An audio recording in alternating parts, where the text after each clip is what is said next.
नमस्कार बंधुरा आज के निये चले एसेछि दारुण एकटा टिप्स जेटा रान्नाघरे आमादेर भीषण काजे लागबे।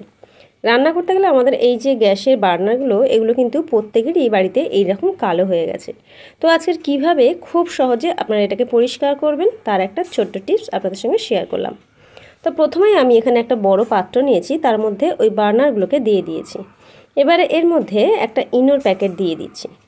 এবারে খুব সামান্য একটু গরম জল দিয়ে এটাকে 10 মিনিট ভিজিয়ে রেখে দেব।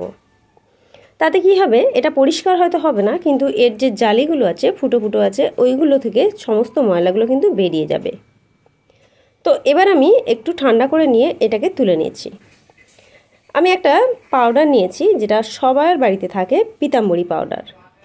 এই পিতাম্বরী পাউডার দিয়ে বেশ কিন্তু ভালো করে এগুলোকে একটু ঘষে নেব।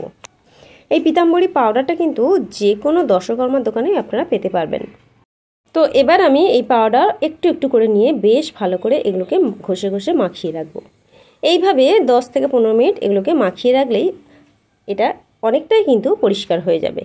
তো আমি এটা ভালো করে মাখিয়ে দিচ্ছি। তো তখনই আপনারা দেখুন বুঝতে পারবেন দেখুন অনেকটাই কিন্তু গা চকচকে হয়ে যাচ্ছে।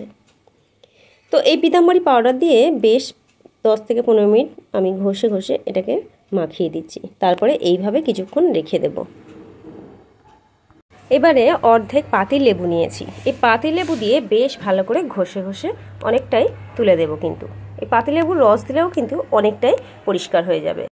এতেই কিন্তু অনেকটাই পরিষ্কার হয়ে যাবে। অনেকেই হয়তো বলবেন এতে একটু হারপিক দিয়ে ভিজিয়ে রাখতে কিংবা অ্যাসিড দিয়ে ভিজিয়ে রাখতে, তবে আমি এগুলো কোনোটাই ব্যবহার করব না, কারণ হারপিক বা অ্যাসিড দুটোই কিন্তু পিতলটা ক্ষতি হয়ে যাবে। যেহেতু আমাদের এই বার্নারগুলো পিতলের হয় এগুলো কিন্তু একটু ক্ষতি হয়ে যাবে। তো তার জন্য আমি কোনো রকমভাবে ওই অ্যাসিড কিংবা হারপিক ব্যবহার করতে বলবো না। খুব ঘরোয়া উপায়েই আপনারা এটা পরিষ্কার করতে পারবেন। তো দেখুন বেশ ভালো করে আমি লেবুটা ঘষে নিয়েছি। এবারে আর কিচ্ছু না, যে সাবান দিয়ে আপনারা বাসন মাজেন সেই সাবান আর জালি এই দুটো দিয়ে বেশ ভালো করে একটু ঘষে নিলেই কিন্তু একদম চকচকে পরিষ্কার হয়ে যাবে। হ্যাঁ, তবে নতুনের মতো হয়তো হবে না কিন্তু অনেকটাই কিন্তু পরিষ্কার হয়ে যাবে। তো আপনারাই দেখুন প্রথমে আমার কেমন কালো ছিল আর এখন কতটা পরিষ্কার হয়ে গেছে। তো এইভাবে আপনারাও বাড়িতে আপনাদের গ্যাসের বার্নারগুলোকে পরিষ্কার করে নিতে পারবেন। মাসে অন্তত একবার করেও এইভাবে পরিষ্কার করা যায়। তো এই ছোট্ট টিপসটা আপনাদের কেমন লাগলো অবশ্যই কিন্তু কমেন্টস করে জানাবেন।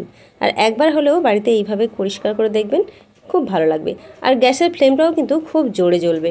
এইরকম গ্যাসের নোংরা পড়লে গ্যাসের ফ্লেমটা কিন্তু খুব আস্তে হয়ে যায়। তো এইভাবে পরিষ্কার করে নিলে দেখবেন গ্যাসটাও খুব ভালো জোরে জ্বলবে আর আপনাদের গ্যাসটাও অনেক দিন চলবে। তো আজকের ভিডিওটা ভালো লাগলে প্লিজ একটু লাইক কমেন্ট শেয়ার করবেন। আর নিত্য নতুন রান্নার রেসিপি দেখতে চাইলে সহেলি রান্নাবান্নার চ্যানেলটিকে অবশ্যই সাবস্ক্রাইব করে নেবেন। আর ছোট ছোট টিপস জানতে চাইলে অবশ্যই এই চ্যানেলটিকে সাবস্ক্রাইব করে আমার পাশে থাকবেন। তো দেখা হচ্ছে আবার কোনো নতুন ভিডিও নিয়ে। ভালো থাকবেন, সুস্থ থাকবেন। তো দেখতেই পাচ্ছেন কতটা পরিষ্কার হয়ে গেছে। তো দেখা হচ্ছে আবার নেক্সট ভিডিওতে। টাটা।